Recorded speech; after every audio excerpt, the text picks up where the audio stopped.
accept what God has allowed and have hope in it.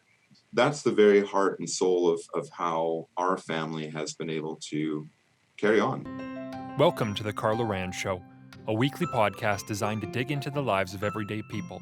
People who are making a positive impact, people who have risen above and overcome obstacles. Insights and stories from ordinary individuals who inspire us all towards the truly extraordinary. Here's your host. Hey, it's Carla, and today I'm really honored to have this guest. It's Pastor Terry Stauffer. He's the pastor of Southgate Alliance Church in Edmonton, but he used to be my pastor, and that was such an honor, such a blessing to have him. And I don't know if you remember, but Emily Stauffer was his daughter, and she was murdered back in September 27th, 2008. And today, Pastor Terry is going to talk about that. He's going to talk about what's going on with their family, give us an update, and just share about the way that grief and loss has impacted his life, his family, and give us some really good insights and strategies on how to deal with that. So without further ado, let's get into the conversation. This is Pastor Terry Stauffer, and I call him Pastor Terry because he was my pastor when I was young, and it's hard for me just to call him Terry or Mr. Stauffer. It was always Pastor Terry. So I'm going to call you Pastor Terry for this whole conversation. So welcome, Pastor Terry. Thanks for being here. Terry's fine, but I understand, and it's good to be here. Nice to see you, Carla. Yeah, thank you for allowing me to interview you. It's a real privilege because Pastor Terry and his family, they were at our church. Do you remember when it was you were at Edson Baptist Church? What year did you start here? Do you know? It was September of 1997. Okay. So our first day in town was the day that Princess Diana was killed in that car wreck. So a little bit of historical placement there. So, yeah. Mm-hmm. So in 97, I think I would have been in grade 10 or something like that. I just remember babysitting your kids for you sometimes. And so I did some babysitting, and just like you guys were in the church all the time, and like we just had so much to do with you. And so like when I see you, it's almost like my dad or something, you know, like I really feel that connection, because I think a pastor really plays an important role in everybody's life, right? Because we were always at the church. We had worship practice all the time, and just seeing you, and of course, Juanita, your wife, right? And your kids, and really a lot of history there. So it's nice to see you again. Yeah. Mm-hmm. Yeah. So why don't you give us a bit of an update, Pastor Terry? So for all of my Edson listeners, you're going to remember Terry and Juanita Stauffer and their kids. They had 4 kids, Joshua, Emily, Petra, and Anne. And they were, Pastor Terry was the pastor of Edson Baptist Church from 1997 till, what year did you go? 2011. 2011. That's a while. Yeah. Yeah. So tell us, like, what's been happening since then? So since you guys left Edson, where have you been? I think you were in Calgary for a while, then you were in Edmonton. Mm-hmm. Yeah, we left in the fall of 2011. It was very difficult to go, not only because we'd been there 14 years, but just because of how well the church and the community had supported us through the loss of Emily as well. But that was 3 years after Emily's death. And in hindsight, looking back, I think that was just necessary for my soul, our soul, just to recover, get a new start. I went down to work at a friend's church that he'd planted in Calgary, but I got a regular job, if I can call it that, for 3.5 years in Calgary, working at a place that rebuilds gas turbine engines that are used in the energy industry. So that was good for me. It was great to have a season of not being the lead pastor and being able to leave my job at work during the day, after the day, and not have all that pressure and everything. So that was good for our soul. And we were there for 5.5 years. The last year and a half, I was on pastoral staff full time at the church in Calgary. And then just talking to the lead pastor, I was hungry to preach every week and to lead a church again. And so I started looking around. And then in 2017, May the 1st was when we started here at Southgate Alliance in Edmonton. Yeah, thank you. Yeah, and I want to say the reason I have Pastor Terry on here, there's quite a few reasons. I really look up to you, Pastor Terry. You've done a lot to help me with my theology, my understanding of God, like over the years. But I think the real big reason was because you've had a lot of loss in your life. You've had a lot of grief in your life. And those of you from Edson will remember, or even from the area, many of you, it was on the news and everything, will remember when your daughter Emily was murdered, and just how difficult of a time that was for your family, and of course for everybody in the community. How shocking it was. So why don't we kind of let's just get right into that. Can you share with us how you've processed that, and then recently you've lost your oldest, your son, your only son, your oldest child, Josh. And can you just kind of walk us through that, how that process been? Maybe tell us a little bit about what happened and how you were responding and how you've been able to get through that.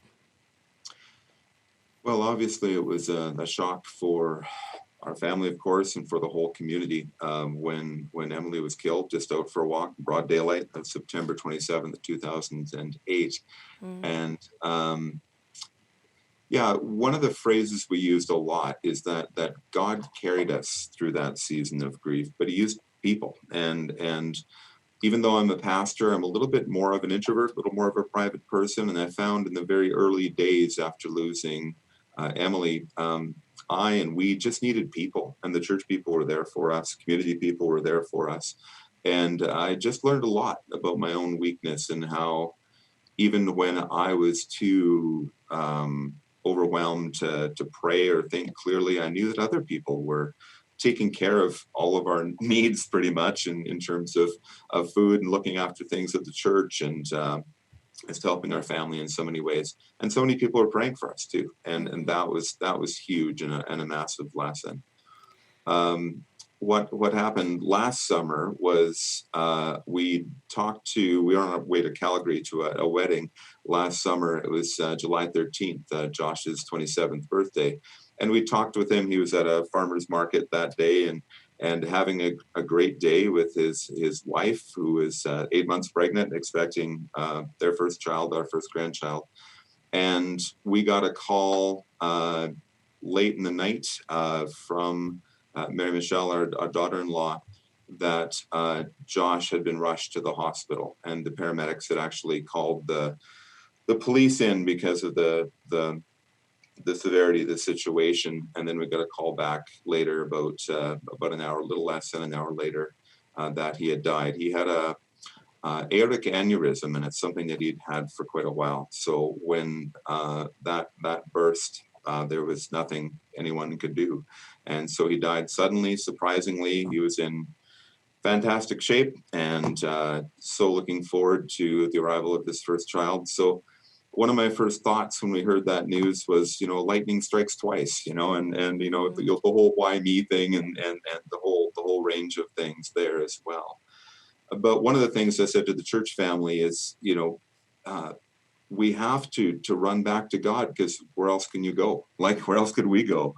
And so that's the thumbnail I'll sketch. I'll just leave it there for now. Just as a quick update, we talked to Mary Michelle, our daughter-in-law, very regularly. She's actually been joining us for our family devotions most days. So we see her via FaceTime and see little Luke, their little boy, quite regularly via the screens. They live in Gatineau, Quebec, and she's living with her folks, with her parents at this time. She's kept their place. They just bought their first house last spring. And she plans to move back there eventually, but with this COVID thing, that's delayed it a little bit again. And so they're doing all right by God's grace. So, Yeah, I still remember, I just think now, like when I heard that Josh had passed away, I was just like, same thing, like, why? God, like, what are you doing to this poor family, right? Like, that's sort of my first, reaction was just like, what is going on? Like, almost like, I don't even know how to respond to this because, with Emily, I just remember that being such a big deal. Like, I remember getting the call, that Sunday or that morning, and like, what are we going to do? How, like, it was just so shocking. And like, And then I think, as soon as I heard about Josh, it's just like that all sort of came back again. And I was just like, man, like, what's going on here? Like with so much loss, so much grief. I mean, you had 4 children, now you're down to 2, right? And like how traumatic is that? And yeah, just so many thoughts, I guess, just come into my mind. When it happened with Emily, though, the first time you had this loss, like, what was your first response? Like, did you think, why me? Or were you just like totally, like, didn't even really know what to think?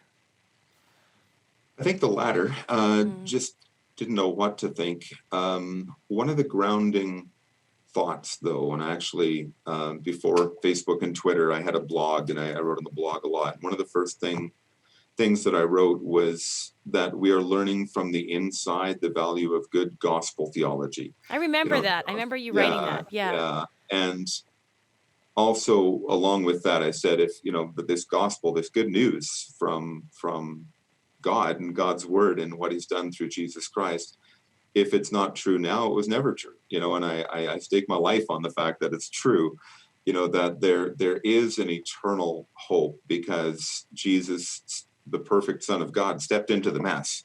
And Mm. and that's something I had an opportunity to share with lots of people. And I remember one, I'll try not to give too many details, but there was one person who was very close to the situation, somebody I didn't know, it was a first responder. And at the sentencing 3 years later, he said, "Did you ever, lose your faith in God in this?" And I said that I never stopped believing that God is, but I really struggled some of those early days, especially, is God good? Can I trust him? What is Mm. he up to? Mm. And he kind of eagerly leaned in and he said, "Well, how did you resolve that? What is the answer for that?" So it just goes back to the very simple gospel, the good news story that the eternal God stepped into this mess, with us. And he stepped into the mess all the way to the point of being willing to be executed on a Roman cross. So Mm. if he's that committed to rescuing people, that's an anchor for me. That he not only stepped into the mess and died, but he rose again from the grave on the 3rd day. And that the Apostle Paul in 1 Corinthians 15 calls him the first fruits. And lots of farmers around Edson area. And if you go out and you check your crop, you can check one small part of your crop, and you'll know that what it's like, the whole crop, the whole field will be like that. So the hope of the resurrection is based on the fact that Christ got up from the grave and got up from the dead.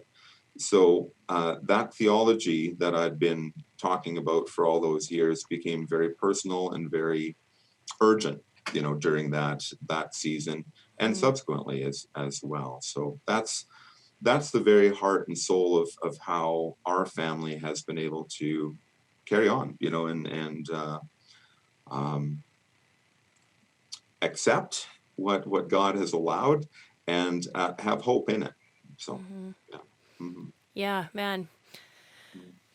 Yeah, it's hard for me to kind of imagine, but I do understand, like, when you say we know stuff, we know in our Mhm. head, but how do we Mhm. actually apply what we learn? Like, I remember when I went to Bible college, I went there for 2 years, and I'm learning Mhm. all this good theology. I'm really learning, the word of God. I'm being mentored by somebody, and that was so helpful. But then it wasn't really till years later and still now where I'm starting to actually apply a lot of the stuff that I was, it was in my head, but it wasn't kind of in my Mhm. heart. And I think Mhm. that's why, when we go through those tough times, it's like you said, like, you have no other choice but to lean on God. Like, who else are you Mhm. going to lean on at that point in your life when you're just so, I guess, desperate, right? Mhm. So Yeah. how is the rest of your family doing, Pastor Terry, with all of this loss? Like, you don't need to go, in all detail, but like, are they handling okay? Like, how's Juanita doing and the other girls? Yeah, we're plugging away. Mm. And when we lost Emily, one of my biggest concerns was that the other three would run towards God instead of away from him. And that certainly happened, that they ran to God. And just the maturity of Petra and Ann, warms my heart, just that Mm, they have not only survived but thrived. Obviously they have a very deep wound that they'll always have, and they have that grief of losing their sister and their brother. And Petra was just able last February to go to Gatineau and spend a week with Josh and Ray Michelle. So that's a real treasure for her, having that time. mm. And Josh came out to Anne's high school graduation a year ago as well, almost a year ago. And so that was wonderful to have that time, that quality time. But yeah, they're done school early, obviously, because of the whole COVID thing. Anne was off at Miller College of the Bible, Sunny Bray Bible campus Mhm. for a year, an abbreviated year. And Petra just finished her third year, just got her marks yesterday, I think, Mm. for University of Lethbridge, a music program. She's a vocal performance major there. So she has one more year of university. But Mm. they're both plugged into their local churches. They have a good circle of friends. They just went around and delivered some, social distancing packages to some friends and visited, from the driveway with them and things. So they're still engaged and doing quite well. And it's lovely to have them home. It's silver lining of this whole crisis. So. Yeah. Yeah, man. So I think you would have some really good things to say about, like, I'm thinking of other people. Like, a lot of us have family, we have friends who have struggled with really serious grief or loss, whether it's like the death of somebody, or maybe it's just like some real tragic news, Mm-hmm. some sort of diagnosis.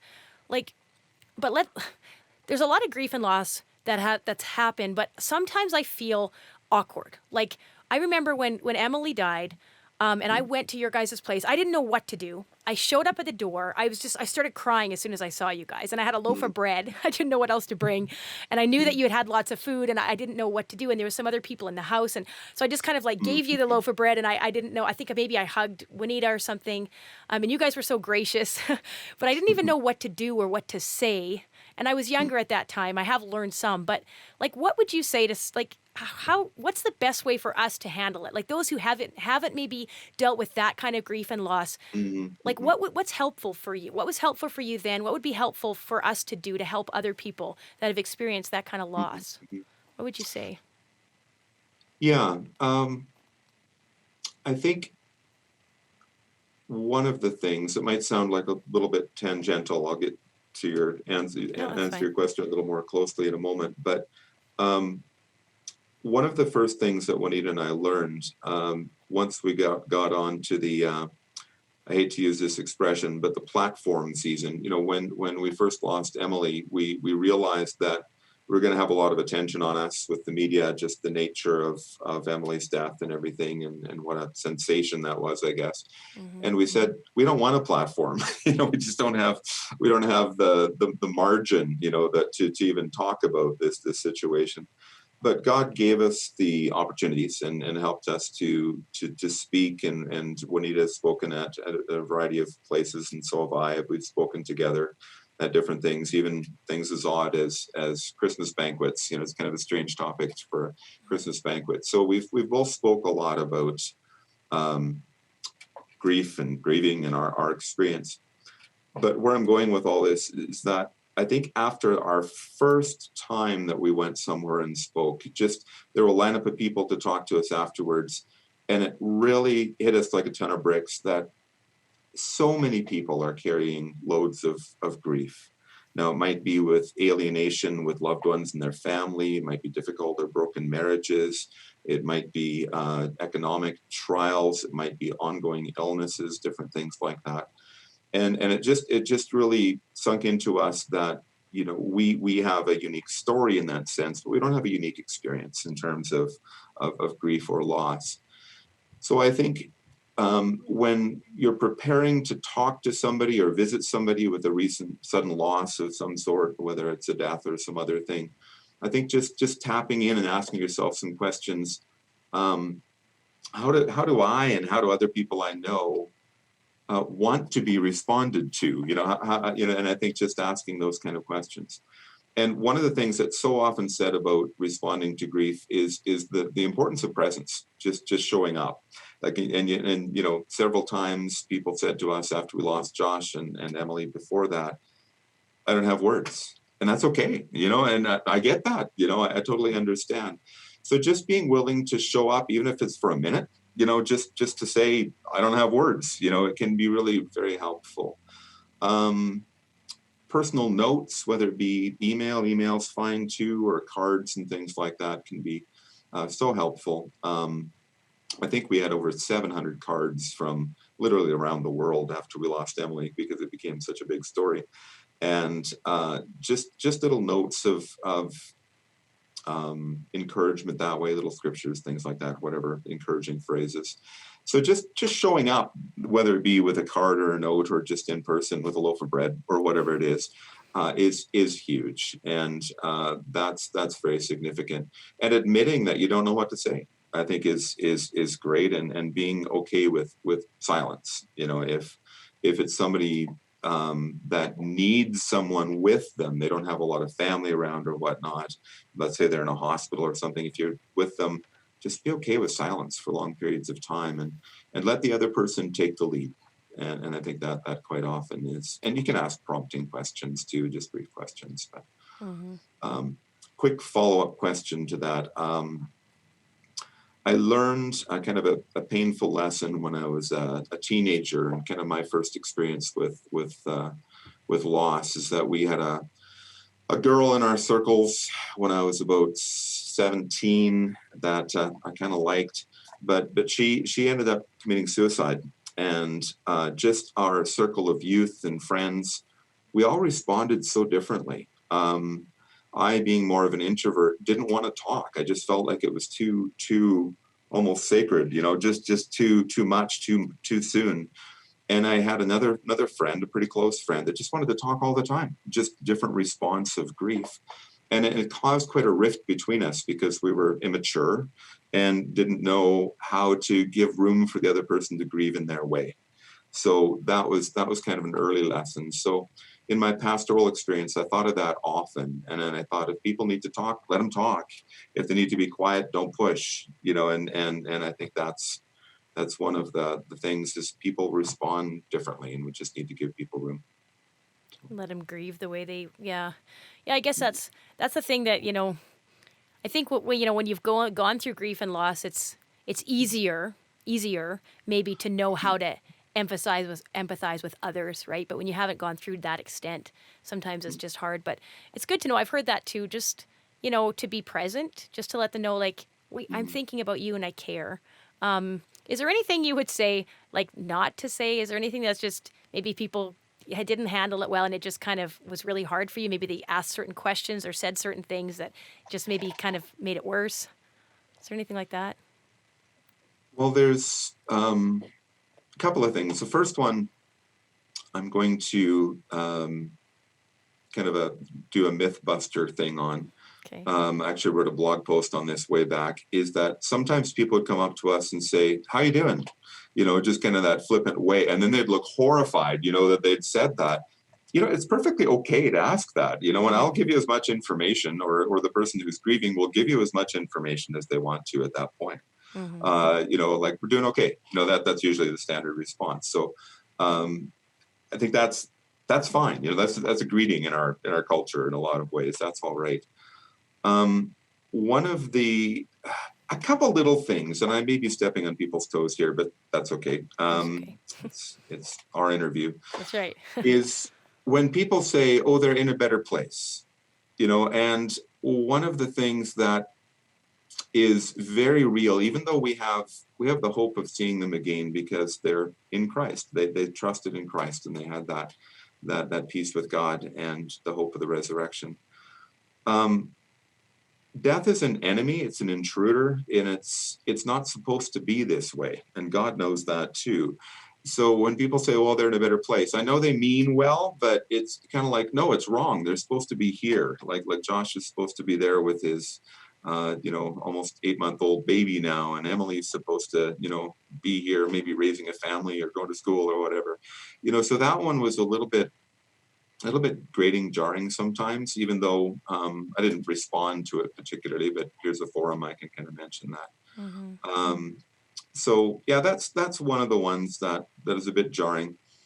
And if I can add a footnote in here too, and again, I'm definitely going to be stepping on people's toes with this too, is that with our funerals, especially I think as Christians and in a Christian worldview as funerals, I'm not crazy about the expression celebration of life, because this is a time for mourning and facing our enemy head on. Death is an enemy, and we can celebrate the person's life during a funeral or memorial. That's good and appropriate. We should have a eulogy, which means a good word about the person, and hear their life story and hear some details and hear some positive stories. That's great. But a funeral is not a celebration. It's a time of mourning and a time of really facing our grief and leaning into it. So that's just a bonus comment there, and an unpopular take, I'm sure, among some people. Well, it So, seems like, yeah, I hear what you're saying. I've often thought of that too, right? Like, it used to always be called a funeral, but now people call it a celebration of life. And part of it could be like, well, you're just mincing words. Does it really matter? But, mhm, maybe it does matter more to some people, like just the way it's worded. yeah.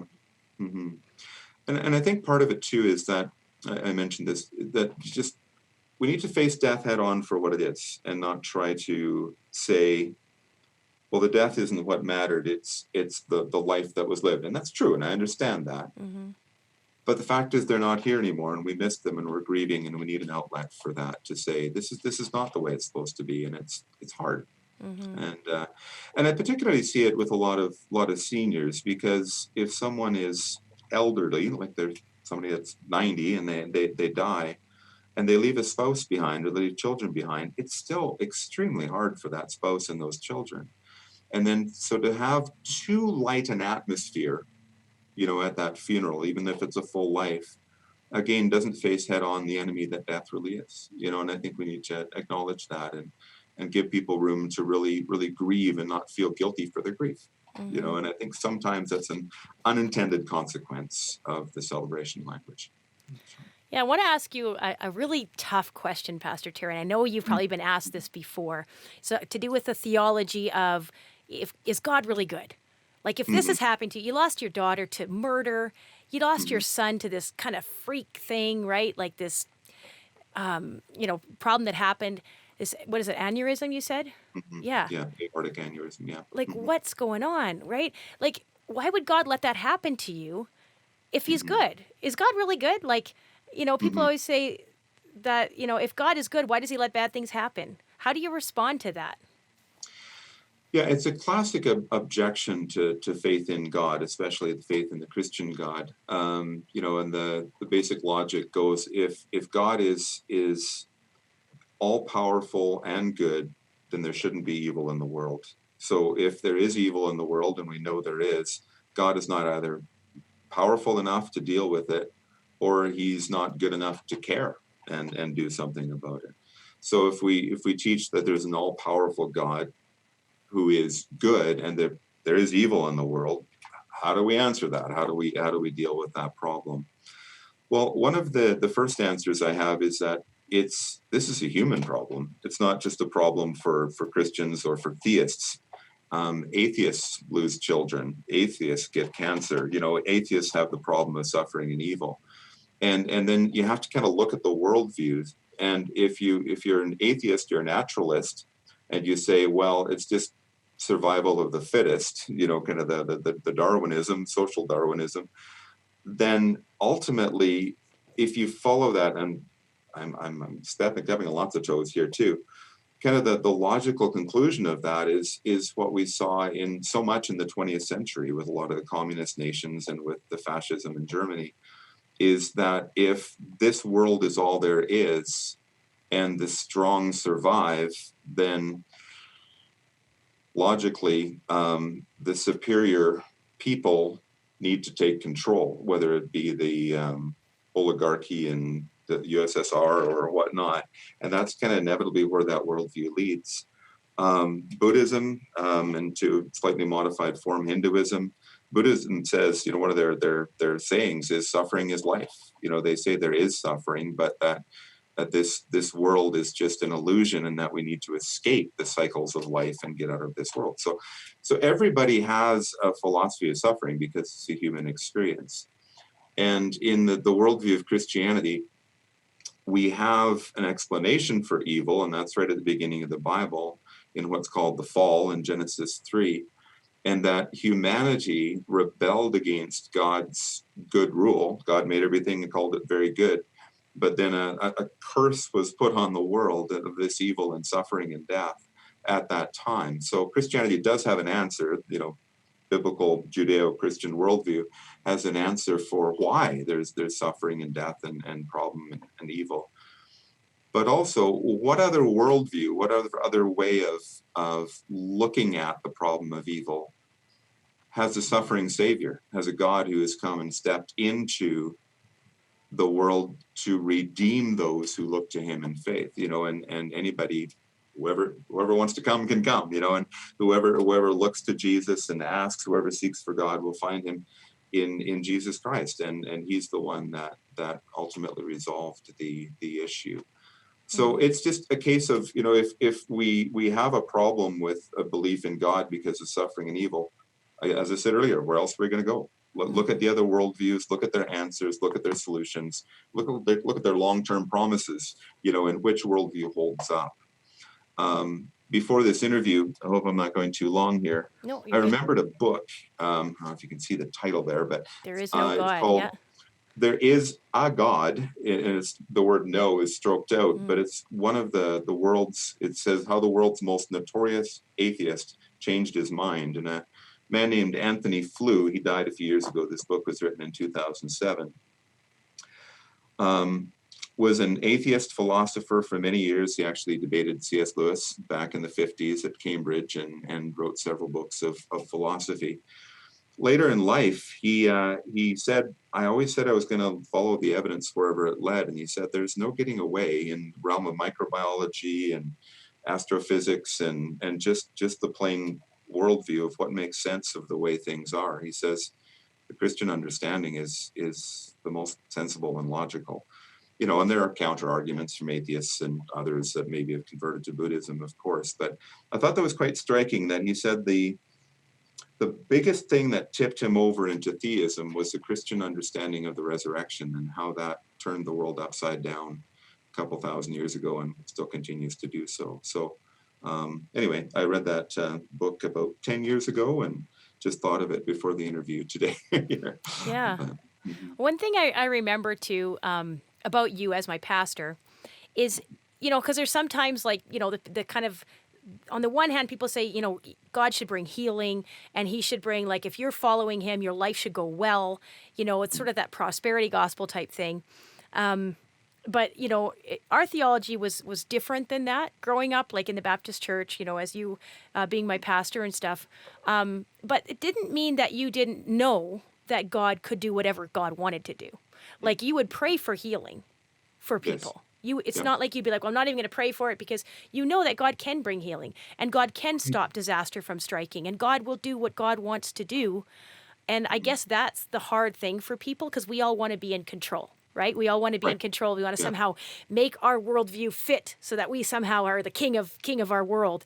But to be able to step back and be like, God does what God does, and we don't understand it. That's a really tough thing. Like, do you find that that a lot of people come to you maybe and say that? Like, have you experienced that or? Yeah, absolutely. And for me, the anchor. And a huge comfort for me is that God is sovereign. He does whatever he pleases. And I don't have to answer for him ultimately. If there's that huge tsunami that killed, was it 22,000 people several years ago? A lot of people that were, religious leaders stepped up and tried to defend God. And for me, God's sovereignty tells me that, okay, first of all, everybody dies, and it's a huge tragedy, and it's something we need to grieve for and really care for the people who are left behind. But God is sovereign, and he's working out his purposes. There's an illustration, I first came across it from Edith Schaefer. of a tapestry, and that in God's sovereignty, he's weaving together this giant tapestry, and we see the backside of it today. So we see a lot of loose threads, we see some holes and gaps, and particularly those black threads that are hanging down. They're really quite ugly. But God's sovereignty gives me comfort that one day he's going to turn that tapestry around and it'll be beautiful and complete. And there's going to be a reason and purpose for things. I don't know what they are, and I don't have to explain them. Nobody can, but God is weaving that tapestry together. There's a verse in Romans that God works all things together for good to those who love him and are called according to his purpose. And sometimes Christians say, don't use that, it's almost like a weapon against people that have experienced suffering or loss. I love it. I know what the rest of the chapter says, and it's a real comfort for me that God is working out the bad stuff for an ultimate good eventually. So, yeah. Good. Well, I think we'll end there, Pastor Terry. That's just such a great way to end. Just that God has a purpose. God will turn everything into his way. He will make it good in his timing. And we don't understand, and it's hard. And I know like your family has experienced a lot of that firsthand and is still experiencing that. These things don't just go away. You don't just grieve and then, snap your fingers and you move on in your life, right? So I just appreciate you sharing that, Pastor Terry. If people want to, find out maybe, are you still writing your blog? Like where can they go to try to learn more about you or hear from you?